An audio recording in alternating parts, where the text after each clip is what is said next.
Alright. We keep going. And then, so let's avoid some pit traps this time. How about? Jump clear and maybe don't look at the pit. We keep moving this time. You keep moving when your foot hits something else. There is the gentlest of clicks. We're going to step back. You step back, narrowly avoiding the impact of 3 saplings, each set with sharpened stakes snap upright in front of you. Of course, in stepping back, you fall into the pit. Oh my god.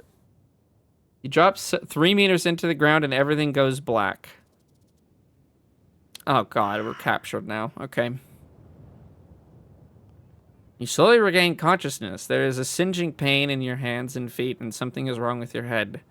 Close nearby, some kind of crazed parrot is making an irritating noise. Let's lie still and listen. You keep absolutely still and listen closely. The chirping sound is no bird, but a set of 5 or 6 voices. They sound excited, but where are you? Open my eyes. Curiously, you open your eyes. It takes a moment to understand where you are. Straw matting covers the floor near your mouth. There are feet, 5 or 6 pairs attached to small, violent men. Judging from what they wear around their necks, they're headhunters. Oh, god damn it. I think we cast a spell, boys. What can we do? What can we do?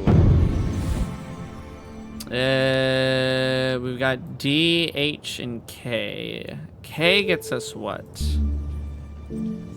Create illusions. Well, I can't do that. I don't have a bracelet of bone.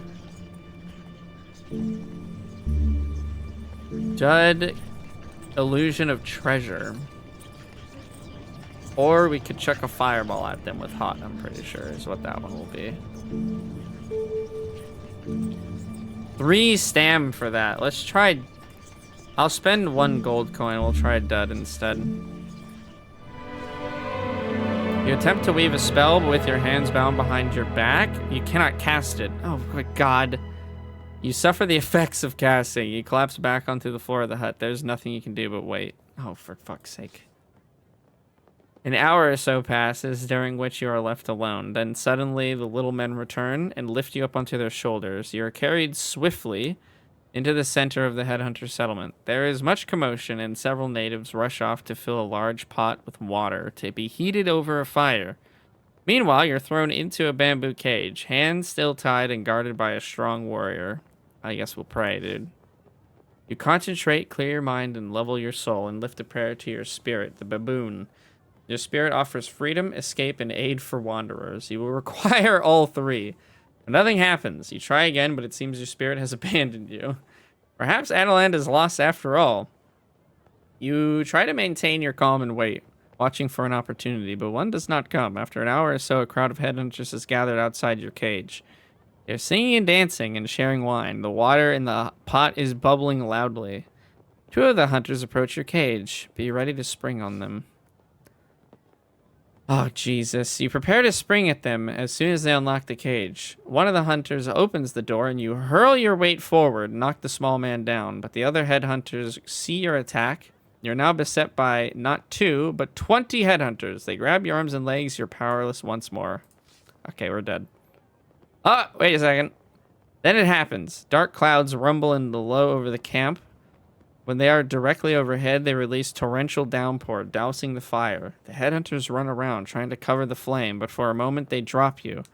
The water collecting on the floor loosens your bindings. The rain is causing confusion in the village. The headhunters are running for shelter. I have to get my belongings first. There's no way. We can't just run. I won't have a sword or gold or rations. We'll just die later. Is this the same dark clouds rumbling low over the camp as before? This is a new dark clouds rumbling over the camp, believe it or not. Get my belongings. You dive quickly back into the hut which you were brought. All of your belongings are still here. You grab them and race back out of the hut. A headhunter blocks your path. Knock him down. You knock him down with all your force and he goes sprawling.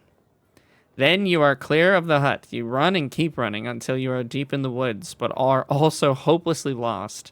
From one disaster to another, it seems. And now, you are now on your own. You have called your spirit's help, and while the powers above are giving, they are not generous, and they will not help you again for some time. You come to a stop in a field of long grass, almost over your head, but which way will you go? There's no time to get your bearings. Uphill. We need to have the high ground. You race around the curve of the hill, crashing through a thin line of trees until you are quite sure you have not been followed. But where are you now? We're all the way over here. Okay. Woof. Barely made it out of that one, boys. Barely made it out of that one, we did. The path climbs up a low hill covered over with thick bushes and shrubs that snag at your clothing. Halfway up, you hear a sound. Twigs breaking. Freeze. You freeze as a large creature the size of a bear emerges directly in front of you. It has black and white fur and a long bushy tail that trails out behind. It growls menacingly. Oh, for God's sake. Prepare to attack. You will not be able to avoid confrontation. The creature is a skunk bear, and when it raises its tail, it releases a nauseating odor. The smell that hangs around it is terrible. I think we're going to cast a spell. What do I got, boys? What do I got? A bear the size of a bear. Poop it on the nose, then kill it. Sap? Wait, what the heck? Oh, is there no... Causes depression. That's a fucking funny way to... Okay, wait. S-I... 6 is clones the caster. Law... Control non-intelligent creatures. But it's 3 stam for that, man. We are kind of near the town. I'm gonna cast Law. Let's look at just whatever the last one I can do is. Oh, there's N. Causes sleepiness. I don't have nap available. And there's no K's. So let's go for Law. I think I'm gonna spend the stam. We're gonna control non-intelligent creatures. You cast a spell and hold your hands in the air. You command the creature to stay where it is. It is not happy and bellows and snarls at you, but it does not move, and you are able to step easily around it. The path leads down through another valley and back up another hill. 2 hours pass. Oh, Jesus. Oop. The sun is now just past its zenith, and everywhere a dusty heat rises from the baked earth. You begin to think about where you will stay for the night. Another night of walking will leave you exhausted, but you see a small village set into the hill. Look at it. Smoke rises from the stacks. The houses are well set, and the stone at their bases and thatched roofs of grasses and thick leaves. There is unusually more than just one street running through the center of town, but it is as though this place, once rich, has had its heart scooped away. Litter surrounds the buildings, and on the edge of the village are rows and rows of empty, abandoned houses. You continue your slow trudge along the path. I think we need to enter the village. You walk into the village. Young hill dwellers pass you and stare at your strange clothes. You nod back respectfully. We'll look at the people. Their own attire is rough by comparison to your gear. They wear their hair long but piled up on their heads. These people are ghastly poor. The village is like a ghost town here on the knife edge of the backlands. Talk in an alehouse, rest at the inn. Let's talk in the alehouse. Oh, man. These are some fucking ugly dudes. Walking down the single road, you quickly find a hut with its front covering pulled wide open and the smell of brewed beer coming from inside. You go in. Several hill dwellers are there, talking gruffly. When you enter, they watch you with understandable caution. The owner of the hut comes over to you. Welcome to Kristatanti. We need a voice. Hold on. Welcome to Kristatanti, he declares. What do you want? Greet the owner. An evening's rest and a drink to wet my throat, you reply. Ale is 1 gold piece, he answers. Please sit. You go over to the table where the hill dwellers are. Sit with the oldest man, sit with the youngest man. Let's go with the oldest. You turn your attention to the oldest man at the table. Whatever face he once had is lost in a labyrinth of wrinkles, and his skin is the color of tanned hide from a lifetime in the beating sun. What are you looking at? The old man's face curls up like burnt paper into a kind of smile. Hey, don't get too many travelers around here, so I'm looking at you. Where are you from? You smell of vegetable stock. I come from Analand. He nods. Not many pass through the Katopani gate. In either direction, if you know what I'm saying. I understand you. He grins and picks his teeth with a fingernail. They say there is a war coming. Something to do with the crown. A crown? Question mark. We're going to play it dumb. We can't let on to these people that we have a noble quest. The crown of kings, he says. They say it's how a leader leads. Without the crown on your head, no one will follow you. A crown can raise an army from the farmyard or command a population to walk into the sea. He shakes his head. Sounds like a bad idea if you ask me.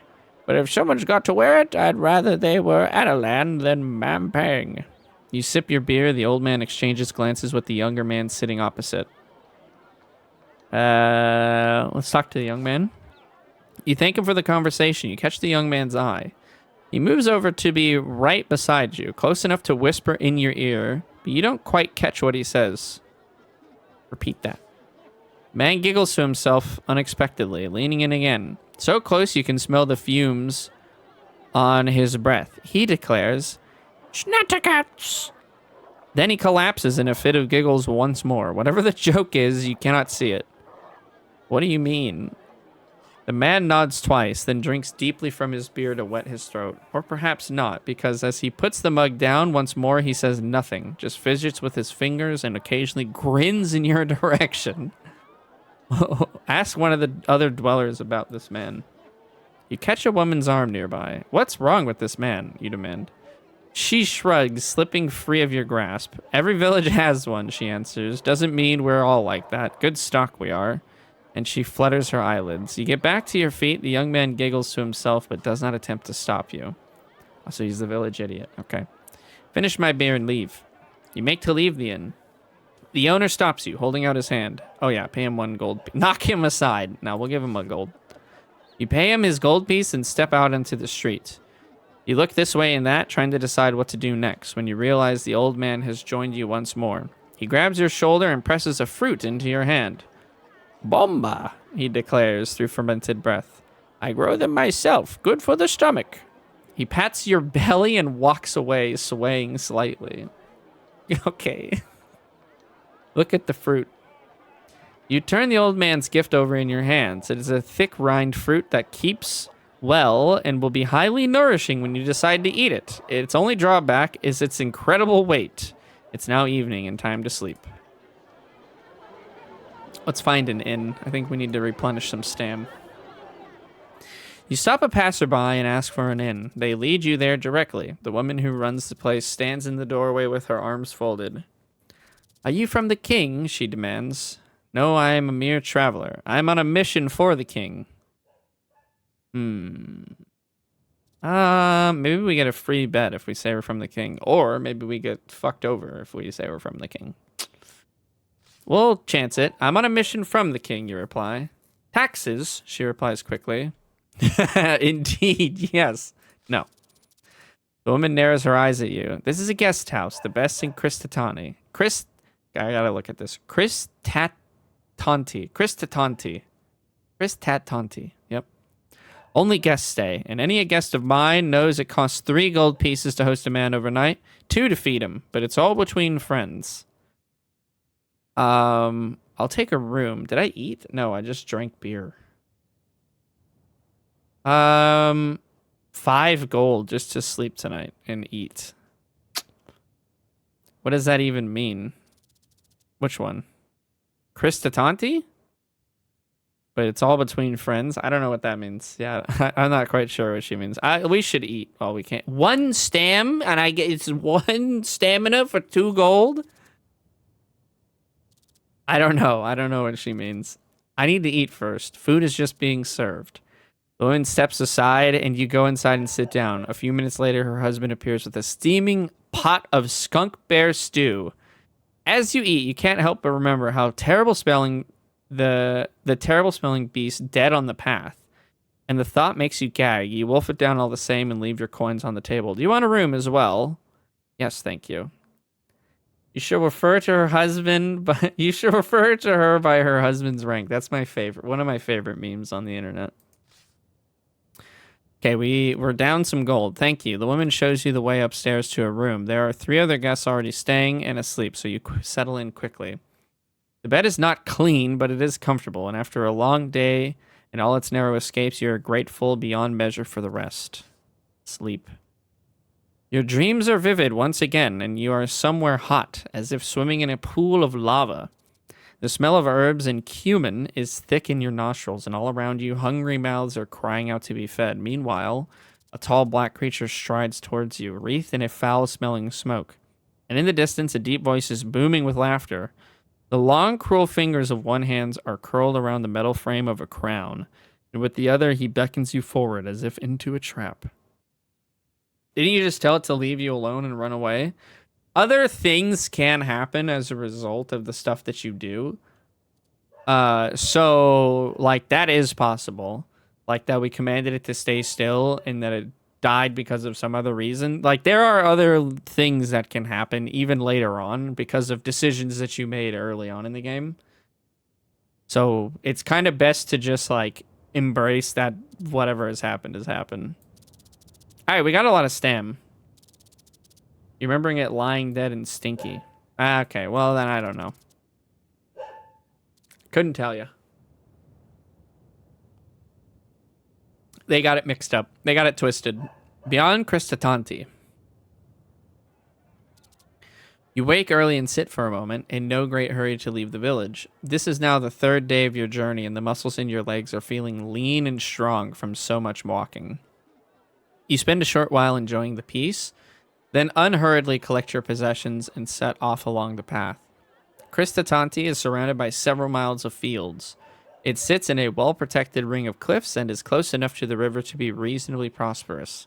As you follow the path between lines of sun-baked crops, you come to a fork in the road. The right-hand way leads past a set of outbuildings, while the left leads you directly into deep woodland. Oh shit, we are up already, dude.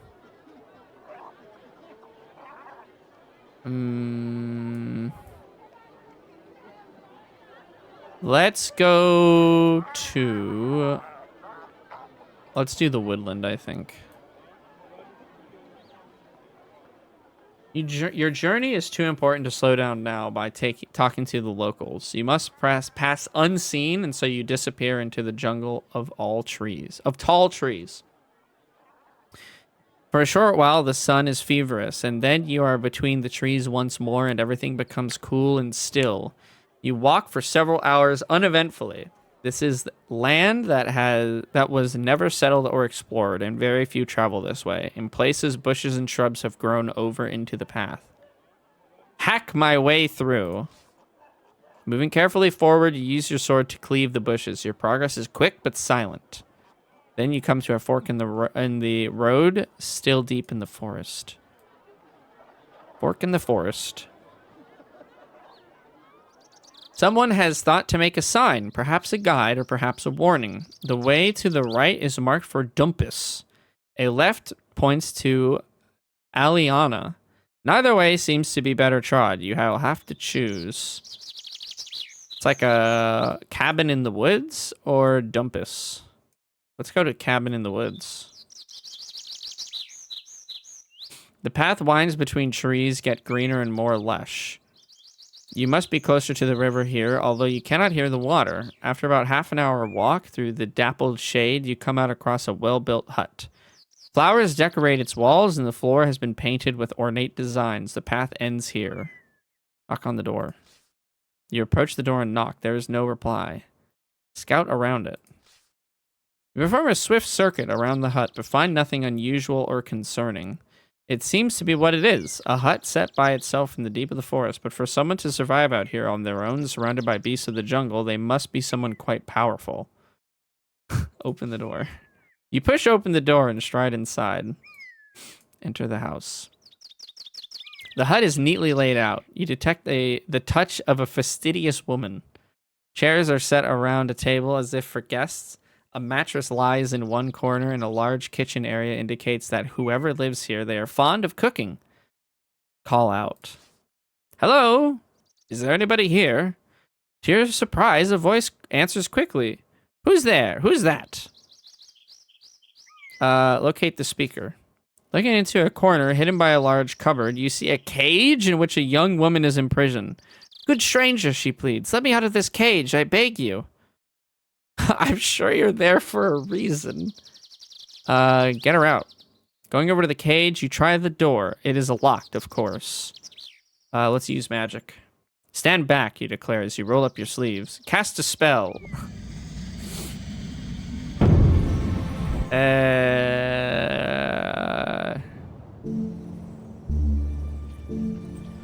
Pep? That's not it. We don't have the thing we need for it. Raz, sharpen blade. Nope. Doze causes slowness. Stop opens locks and doors. There we go. You cast a spell over the lock and it begins to shiver like a small beetle. It hums and clicks. As the tumblers turn and work, then finally it snaps open and drops to the floor. The woman claps her hands in delight, and with the door open, she rushes out and throws her arms around you before backing off a pace and trying to regain her composure. Stranger, she declares, I'm in your debt. Aliana will reward you. Will you take an aid in combat or mastery of magic? Oh my goodness. Magic, combat, or I need no reward beyond a kiss. Bit sexist, eh? Bit sexist. I mean, I can't blame him for trying. Magic, combat, or option 3. What do we think, fellas?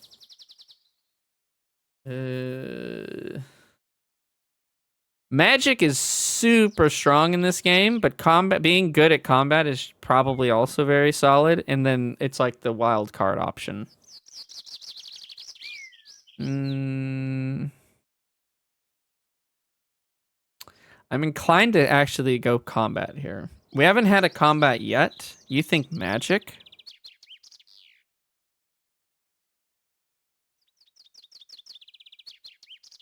I mean, I'll only get to select one, I'm pretty sure. Could always ask the wheel. I could. I'm just gonna go with combat, I think. We could poll. Oh, I forgot, it's like a full screen game. The settings are there's literally no settings, by the way. You don't get settings. I'm gonna go combat. I think I'm gonna stick to my gut. Combat. Very good. She lifts the hem of her dress and removes a bracelet from around her ankle. This is Ragnarista's armband of sword mastery, she declares. Wear it and it will bring you great skill to your sword arm with my blessing. Accept it. With a nod, you accept the armband and place it on your right arm. The effect is immediate. You feel your muscles strengthening and powerful and growing powerful. The lady has been freed. It seems like there's nothing much more to keep you here from your quest. Ask if you may eat. Would you share my food with me? Oh, we could try to push for more. Okay, let's ask if they want to share food with me. Would you share my food with me? She nods vigorously, and the two of you settle down to the table. It is a mockery of a family feast, as you carefully divide some of your provisions, trying hard not to lose any morsels into the cracks in the wood. She eats ravenously, as do you. Then finally you stand. I must be on my way, you tell her. I have many miles to cover today. She nods. Of course. Please, before you go. She holds something out. It's a small bag of gold coins. Give her the flower in exchange. The flower, guys! It's the flower tech! You fish in your pack and produce a red flower plucked from the meadow yesterday. It is a little faded from your travels, but it still holds its delicate shape. Aliana clasps her hands and takes it from you, rushing to put it in water. You take the bag of gold pieces. She comes back smiling. One more thing. Moving around the table, she leans up to you and pecks you on the cheek, whispering, I am Aliana the Witch, and I have killed a good many men with my sorcery, but I choose not to kill you today. Go in peace. Oh, Jesus. Then she steps back, and her face is as soft and peaceful as it ever was. Did you imagine her words? Almost certainly not. Time, then, to leave. Yeah, we did luck out. You step quickly outside. You retrace your steps to the last junction where you turn to take the path to Dumpus. Oh, nice. We got 7 gold from that. Let's check this armband. Is that a magic item? No. Weapons? Sword and armband +1. Who knows what that does? Who knows? Nobody. Walk right through the woods. Oh shit, I don't know if I should have done that. You walk for several hours, following the twists and turns of the path through the trees. Then suddenly you stop. You have heard a noise up ahead. Something is moving around between the rocks at the edge of the path. I'm gonna draw my sword. Oh yeah. Oh yeah, look at this son of a bitch. You draw your sword and are glad to do so, because a moment later you are attacked. In a flurry of foliage and dirt, a rat bear leaps from the undergrowth. It is much closer than you thought. Its sleek black fur allows it to hide in the shadows until it is almost upon you. You bring your sword up to bear.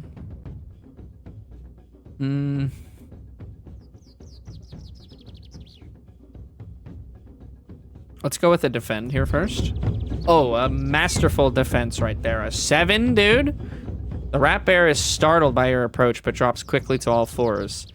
You drop quickly behind a tree and raise your sword, ready to defend yourself. At the last moment, the rat bear leaps, all claws off the ground, ready to plunge into your body. You brace yourself as it comes down. For a moment, it is close enough for you to smell its sewer breath. It rears back, claws raised.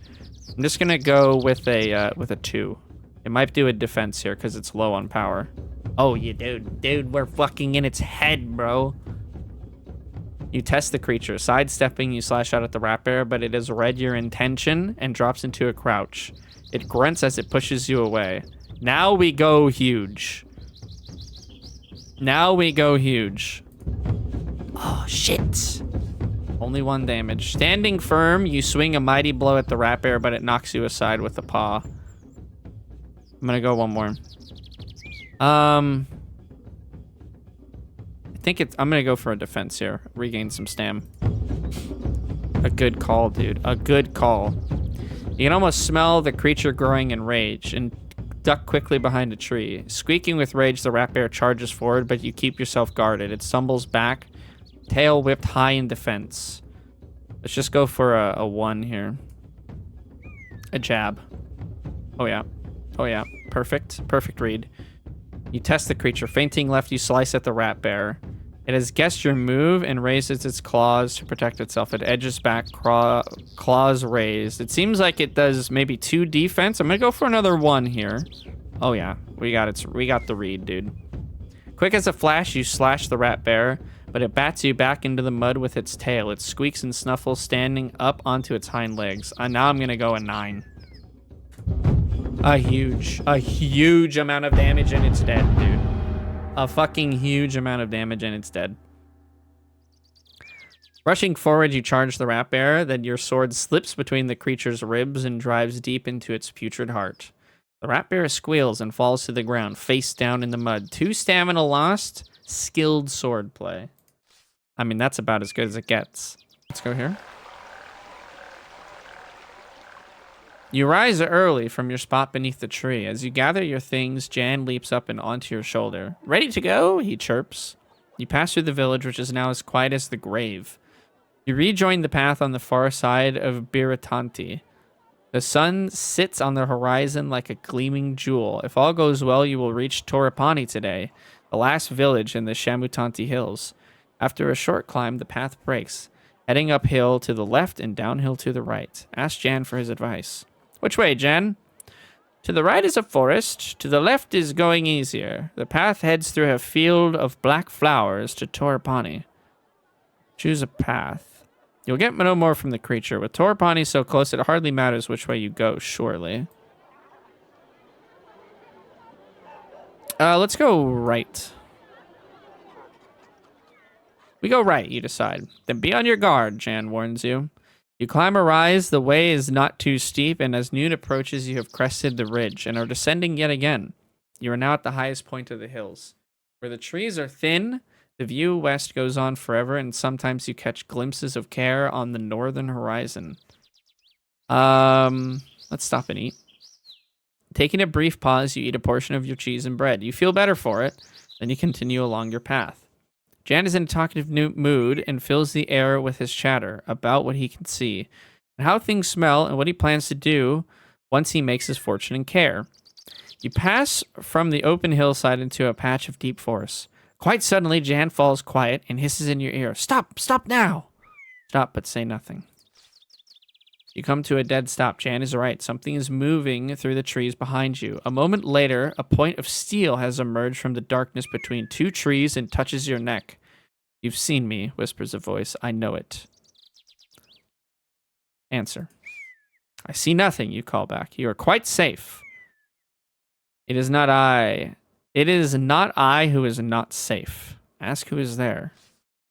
Who is there? Oh, Jesus. There's no reply, but the tall, dark figure of an assassin emerges from the trees. He is dressed head to toe in black, and you had not seen him a moment before, even though he had been standing a mere arm's length away. He wields a sharp scimitar in expert hands. Cast a spell. We gotta cast, dude. We need some... We got 18 stam. This is what we got it for. Fixedness. Okay, I don't have that. There's no K's. I could fucking lightning him. Create lightning? Oh, what's the W? Create a shield. Let's create a shield. You cast a spell and it drains energy away from you, but nothing happens. Strange. Shit. He might have some anti-magic stuff going. Alright, fight him. You bring your sword up to bear. Let's start with a quick defense here. Oh. The assassin nods at you and taps two fingers against his chest and readies his stance. You drop into a defensive crouch immediately. The assassin is perhaps the most fearsome opponent you have so far encountered. He covers himself as well. Let's go for I'm gonna go for a bit of a 6 here. A cut. Oh, he did it again. He got me with the defense, guys. Time to attack. You swing your sword fast in towards his chest, but the impact clangs against his turned down sword. He grins. He is left breathless, but otherwise unharmed. My duty is to sever your head from your neck, the assassin tells you in a voice as old as polished marble. You will not hold me from it. I'm going to defend here. Goes for a 2.9. You drop yourself into a crouch as he tries a deep slice, but you roll out of the way, mostly unhurt. The assassin laughs appreciatively. He spins his sword about to shift the sword across his body. Okay, let's go for a 1 here. A jab. A 1.3! Ah! The assassin laughs with your blade close. You're ready to parry as he catches you with a passing slice across your cheek. You will die out here, he informs you, his tone like ice. I'm gonna go for a 3. Oh, just barely over you, bud. Acting quickly, you sting with your blade, low and fast, saving your energy, outclassing his own sword swinging. I can guarantee you a simple death, the assassin tells you. His eyes are merciless. Let's go for a little bit harder of a swing, a side swipe. Oh my goodness, look at this. We're locked in now, dude. The trees watch as the battle unfolds. Restlessly, you cut and thrust, keeping him pinned. You slash violently across his chest, cutting through his own strong swing. Blood drips from the assassin's tunic. He curses under his breath. The assassin swivels his grip. The weapon sings as it moves. I'm gonna go for a defense here. Okay, a 1.3. That was good on his part. You whip up your defenses, his light blows sailing over your head. Moving with the deadly speed of an attacking serpent, you're mostly unharmed. He nods to you wisely. I'm gonna go for a 3. He might go for a defend here. I'm gonna risk it a little. Nah, 3 is fine. Okay, yeah. I thought maybe he was gonna defend there. Leaping into action, you spike forward with your sword, mean and vicious, but the blow jumps off the backside of his hilt of his blade. He grimaces with effort. He's bruised, but not seriously hurt. All right, we go full in here at 9.1. I've been bamboozled. Closing his eyes, he murmurs a quick prayer as he sets his stance. How much do I got? A 4.7? He might do a big swing here. We're going to go to defend. It's going to lose me a stam, but I think we got to do it. Yeah, it was a wise move. It was a wise move. You ready yourself to block as he powers forward, but it only tires him out. You're mostly unharmed. He raises one hand to draw a finger in a line across his throat. Your blood will paint the earth, the assassin informs you. His eyes are merciless. Okay, we just go for a full swing here. Yeah, that's got him. Okay, we did lose a good amount of stam there. I mean, one of those stams was from a spell that didn't work. 5 stamina loss, shameful. Fainting left, you rush forward with a deep, heavy slash. He's off balance and moving slowly. The blade goes deep. He turns and tumbles, releasing his sword as he topples. I am not so proud as to not admit when I am beaten, he groans. You may finish me if you so choose, but if you do me an honor and use my own blade. The assassin is not dead, but lies on the floor, gasping. Finish him and search his body or spare him. I'm going to spare him. Then get up, you tell him, holding your sword back, but not putting it away yet. He nods and sheaths his own blade. You are an honorable man. I'm glad to meet you. Now that you have saved me, you own me in part. My name is Flanker, and I am an assassin and a thief. Why did you attack me? It is a simple matter. I pick on wayfarers for practice in hiding and in killing. I assume you would be no match, especially when I saw your pet. He points briefly at the Minimite, who is currently hiding under a fold in your tunic, but I see I was wrong. He bows his head once, perhaps in respect, perhaps from the pain of his injuries. You're traveling to Khare, he asks? Yes. I go that way as well. I will not travel with you, but once you are there, perhaps I will see you. If so, I will not forget the debt I owe you. What is your business in Khare? I will remember you there. He bows his head again. This time, it is definitely from pain. Go, he hisses. You cannot aid me. Why can't I help him? No. I caused your wounds. I will help you. He grins with gritted teeth. Are you a doctor? I do not think you are. Bind his wounds. Tearing strips of dark fabric from his clothing, you bind his wounds tightly and the bleeding lessens. You are too kind to a man who was about to kill you, he murmurs. Let that be your lesson, you reply, as you gather your things and head out of the forest, leaving him behind. You have a sense that you have made a powerful friend. Well. Excellent. I think we masterfully dealt with the assassin interaction. Leave the trees. How much longer do you think we'll be traveling today? The Minimite asks on your shoulders. I'm hungry and tired. We've gone such a long way. How much further? The Minimite sighs on and slumps onto your shoulder. You continue along the path around the side of a hill. A wooden hut is set into the slope with an old woman sitting on the front step. A river seems to emerge from beneath her. As you get closer, you realize the water flows underneath her house. And the house itself is set on splayed struts like an insect straddling the watercourse. A few paces from the front of the house, the water plunges over the edge of a sheer cliff and disappears. I'll greet the woman. Greetings, you call. The woman looks up at you and smiles. Come over here, won't you? I can barely see you. Okay. Suspect. You approach the old woman. She smiles a toothless smile and gets up from the step. Come in, please, she beckons. I get so lonely living out here on my own away from the villages. I think I'm gonna not... This seems too easy. I'm gonna stay outside. You shake your head. I should not stay too long. I have a journey still to make. Of course, she replies. We'll have tea out here on the step. She sounds almost nervous. Hurrying in her kitchen, she returns with 2 large cups. Watch it, Jan whispers in your ear. I don't trust this one. Make conversation. The tea is still hot. You cup it in between your hands as you speak. This is a beautiful place, you remark, watching the river plunging away over the cliff face. This is the top of the crystal waterfall, she says. The river runs right under my house. They say it carries all my goodness and youth away while I sleep and the villagers bathe in it for luck. She giggles meanly. I'm sure it isn't quite true.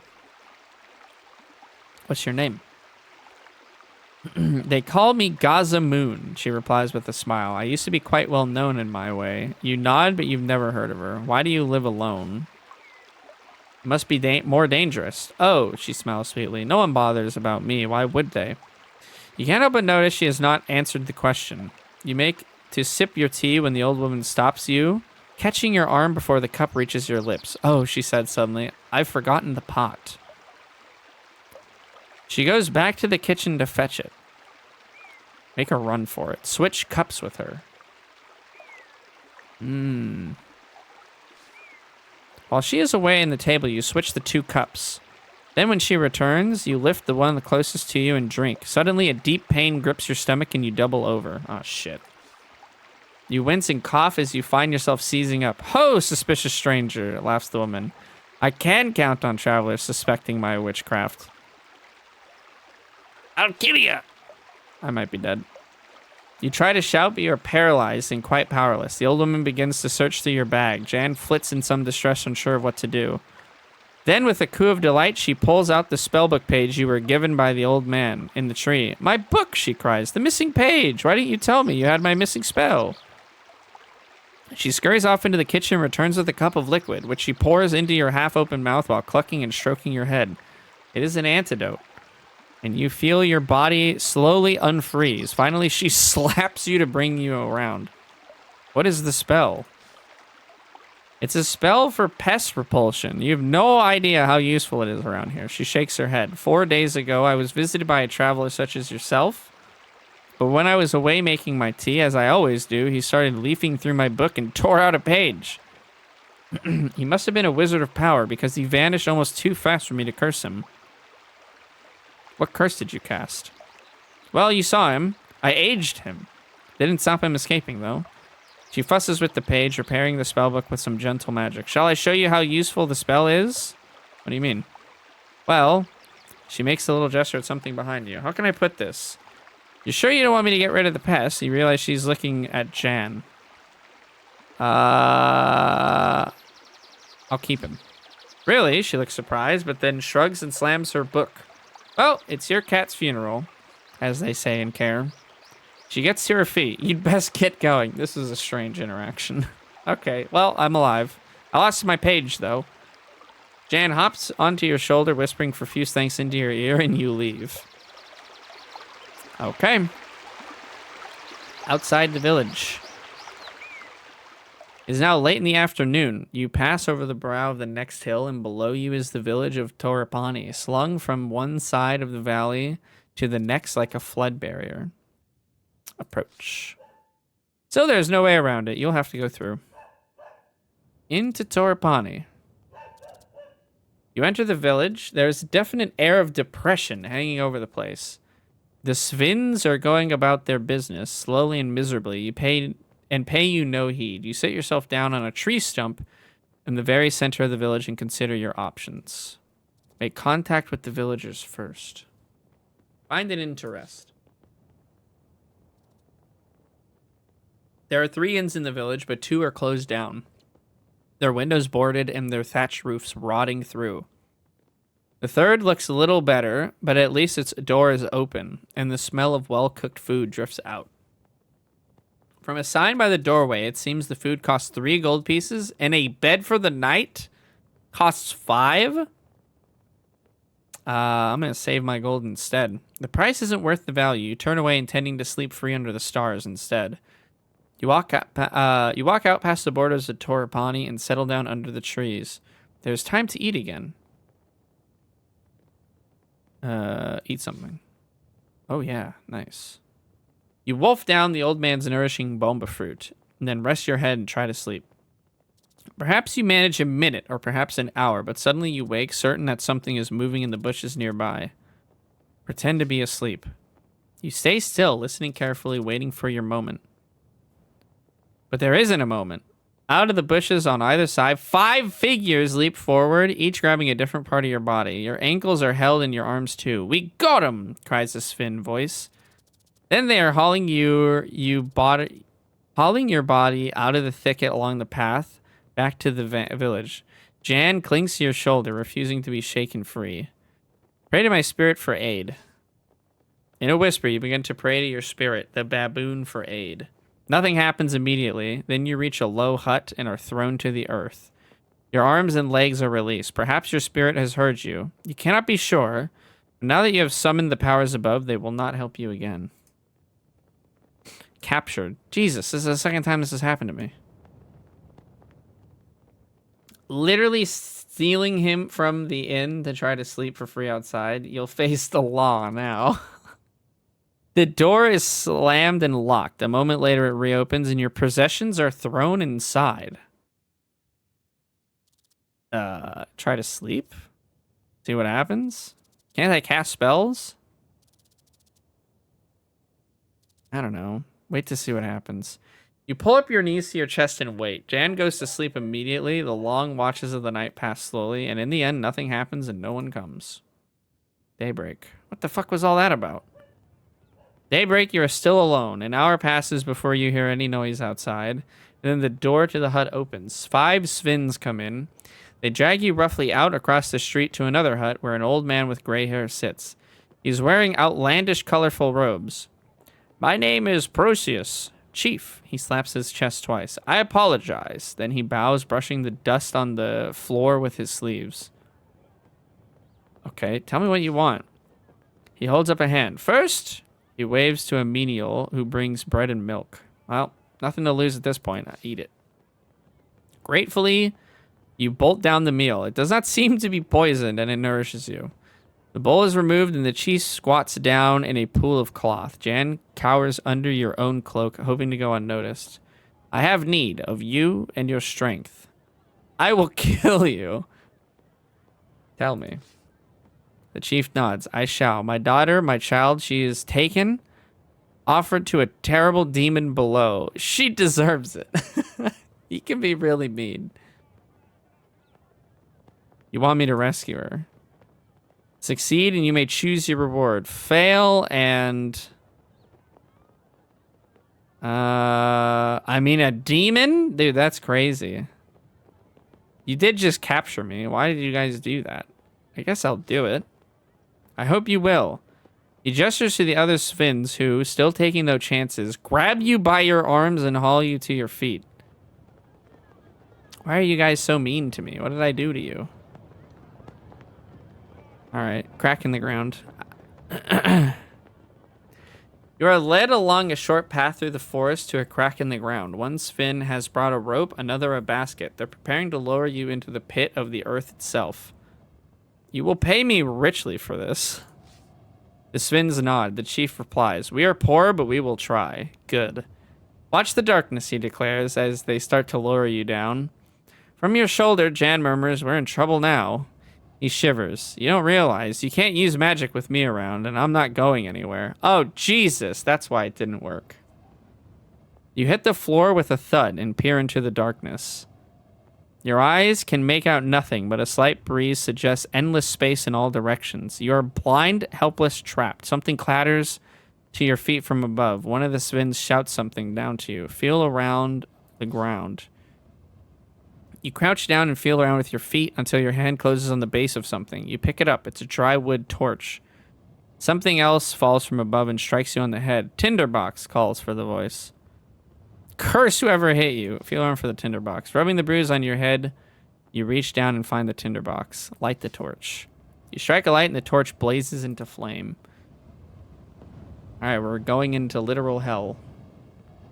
You can now see you're in a large cavern, wide and deep. At the far end, passageways disappear to the left and right. Through an uneven rockfall at the far end of the cavern, you hear a murmur. Listen by the rocks. You clamber over the rocks at the edge of the cavern to investigate the sound. It is a whimpering coming from the other side of the pile of stones. The Sven girl, perhaps? She came in this way, but then the cave-in blocked her off her path. You will have to find another way to reach her. Left. You go left and creep slowly into the darkness, ears straining for the sound of approaching threat. But all you hear is Jan's quiet whimpering. The passage rises up a gentle incline. At the top, a thick crystal seam glitters in the torchlight. Look at the crystal. The seam seems to be made of pure diamond. It was no doubt in quest of this that the tunnels were carved. But why is no one mining here now? Dig out the crystal. You try to pry some diamonds loose from the incredible seam in the rock, but your sword is not up to the task and you would only make it blunt. You could perhaps return with a proper pick, but only if you can escape these tunnels first. Go left. You take the left passage. You walk down the passage for several minutes, then slip on some dirt, and the ground beneath your feet gives way. You plunge into a hidden pit and land on something soft. A lucky escape. Maybe. Oh, for Christ's sakes. A lucky escape, or maybe not. Whatever you landed on is moving, and what's more, it's hissing. You are in a pit of snakes. Fuck. I already prayed to my spirit. No. That was yesterday. You mutter a quick prayer to the gorilla, your spirit, but do not feel its presence near. Of course, you have called on its help already. Oh, okay. Try something else. You swing your torch, trying to stave off the creatures. Fight, then. Oh, Jesus.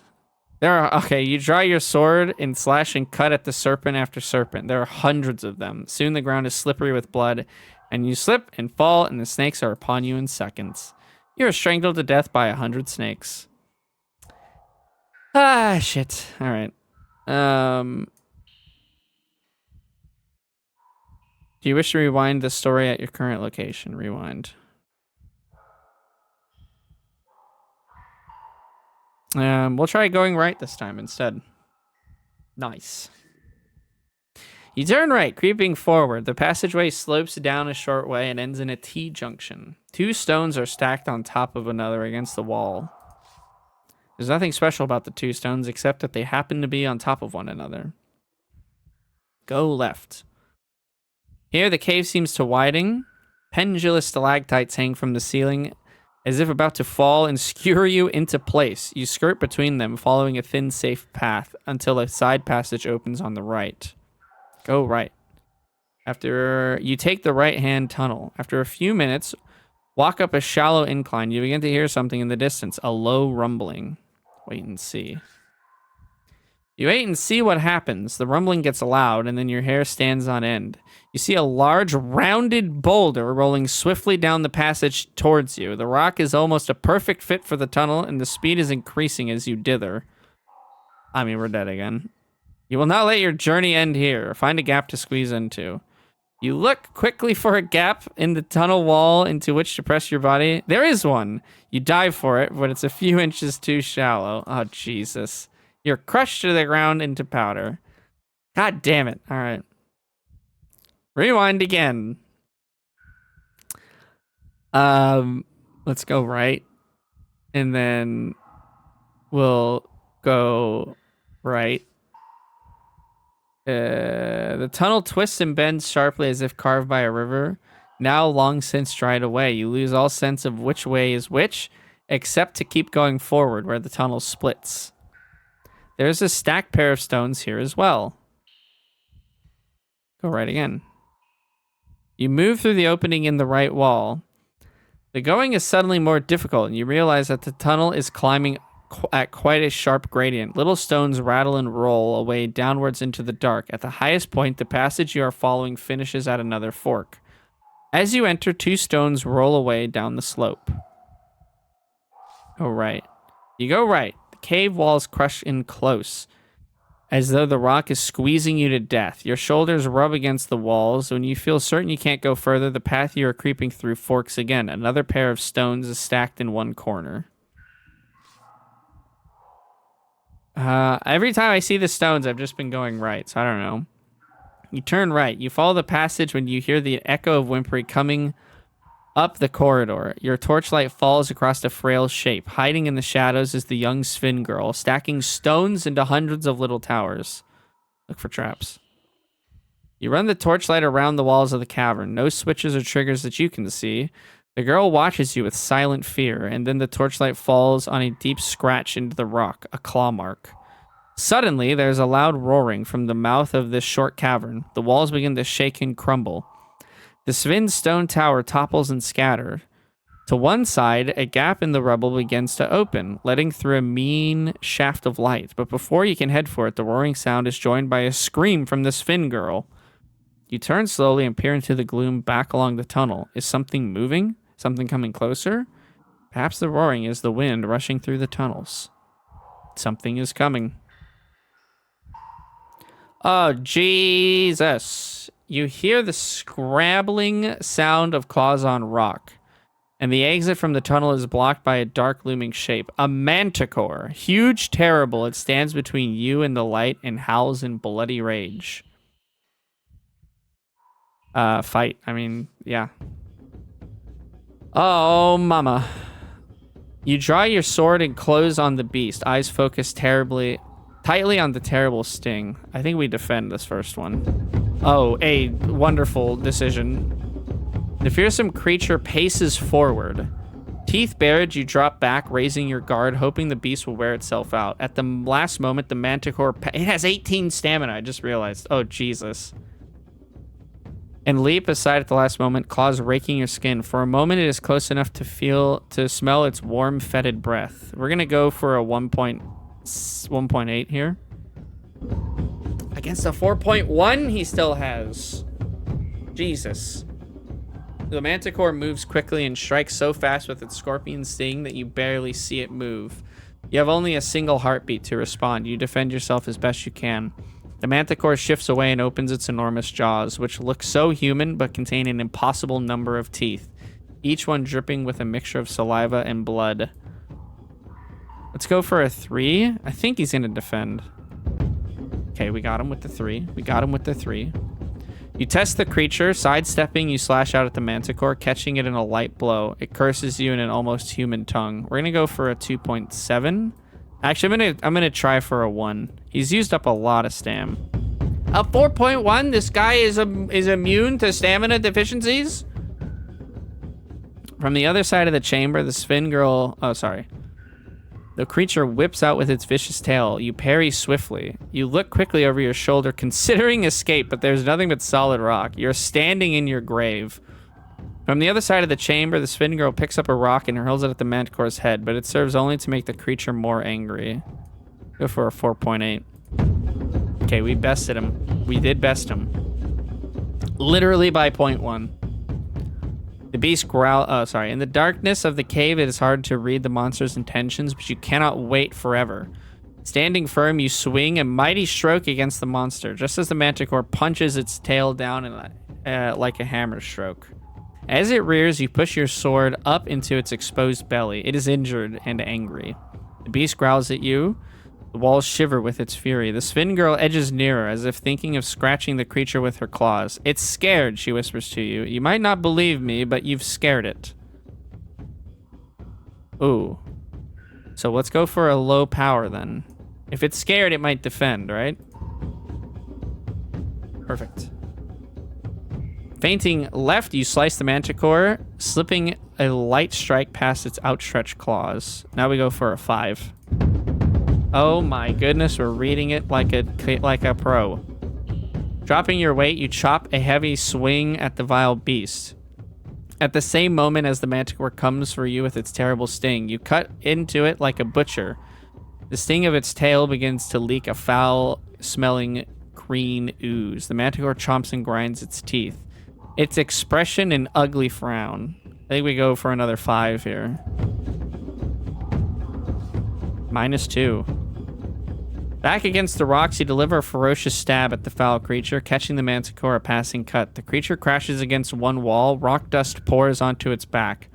But as it tries to shake itself, it stumbles. You can hardly dare to hope. The foul beast is weakening. I'm going to try one more 4.3 max power, and then we need to defend once or twice. Oh, man. We are getting really lucky.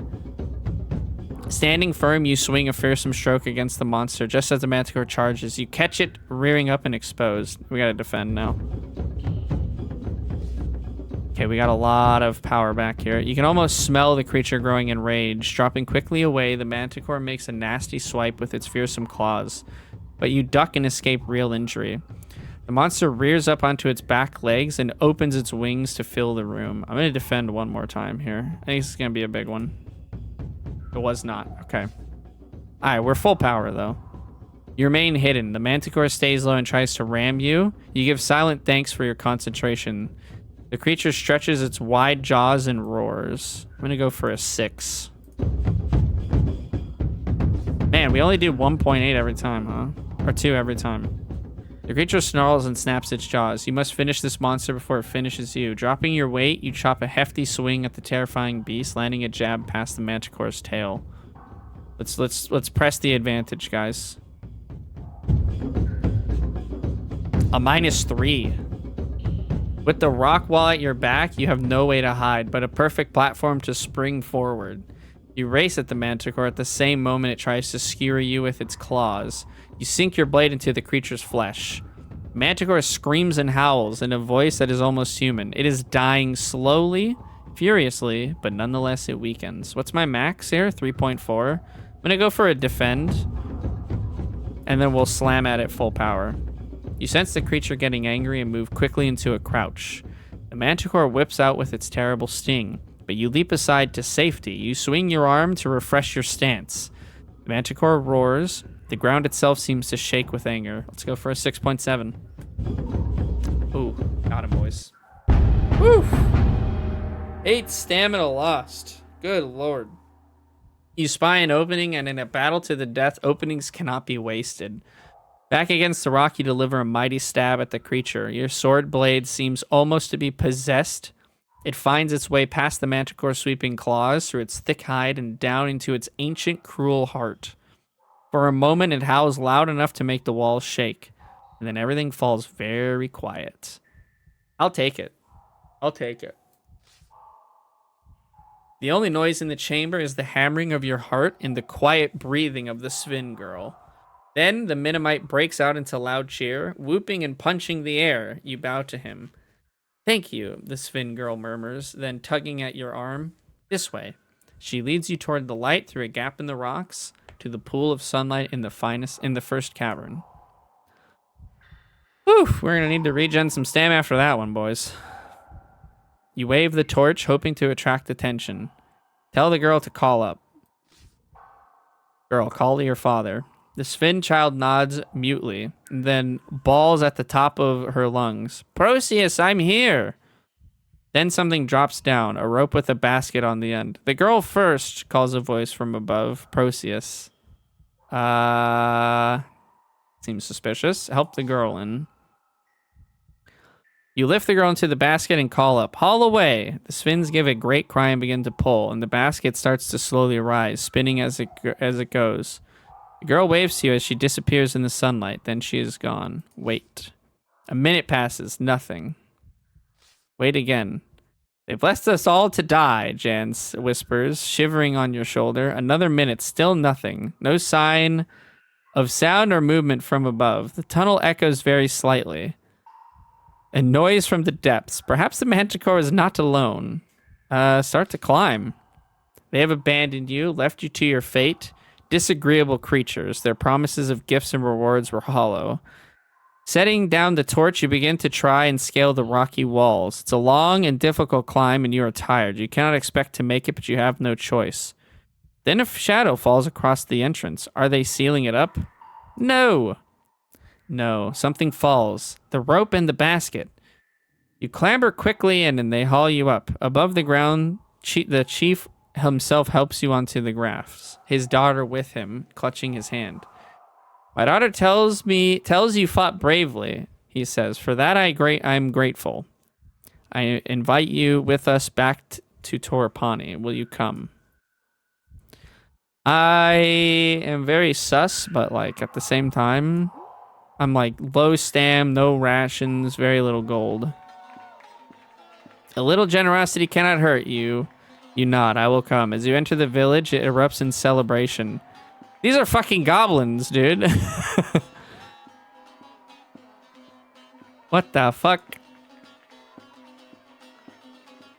Okay. These are certainly goblins. You're given a place to stay and recuperate from your long journey. A visit to the healing priest treats your wounds, and when you emerge, it is to find the village before you so somber and silent, now in full life. Flowers are tied to every rooftop, and bands of Sphins are playing music on long, strangely shaped lyres. Surprise, it's your birthday. You're whisked away into the dance by Proceus' daughter before the chief can give you his thanks again. This night is glorious. Oh, 10 gold, dude. That night, you sleep heavily and rise the next morning to continue your journey. The chief meets you before you go. My good friend, he declares, you have saved us. He presses 2 gifts into your hands, a pouch of 10 gold pieces, a fortune for a place like this, and a key. This opened the south city gate of Khare, he tells you. I hope it is use.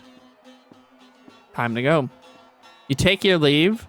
The path winds away from Torapani, and soon you are on a downward slope, away from the Shamutanti hills, through the stepped rice fields.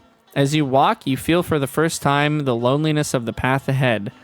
Though Khare is a busy city, it is cruel, and beyond Khare there is nothing but the vicious wasteland. You will have no one to trust in the days ahead. Walk on. For a brief moment, up on the hill above the path, you fancy you see a figure stealing its way along by some high and secret route. A figure all in black. But when you shade your eyes against the sun, whatever was there has disappeared. In the distance rises the walls of the great city, the first true stonework you have seen since you left home. From your shoulder, you feel Jan hop away into the air. I didn't mind the manticore, he hisses, but this place I'm afraid of. Take care, you'll need it. Then he buzzes away into the sky and is gone. You'll wonder if you'll ever see him again. Well, at least I can do magic again. To Khare.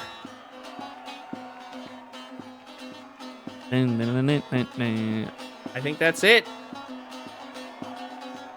Your journey through the Shamutanti Hills is completed. Along the way, you have gained the friendship of Flanker, the assassin, and have been given the key to the gates of Khare. You've collected no magical artifacts. You're armed with a long sword, Ragnarista's armband of sword mastery, and your original sword, and have 1 ration, 14 gold pieces, and a spell book. The story continues in Sorcery 2 Khare, City Port of Traps.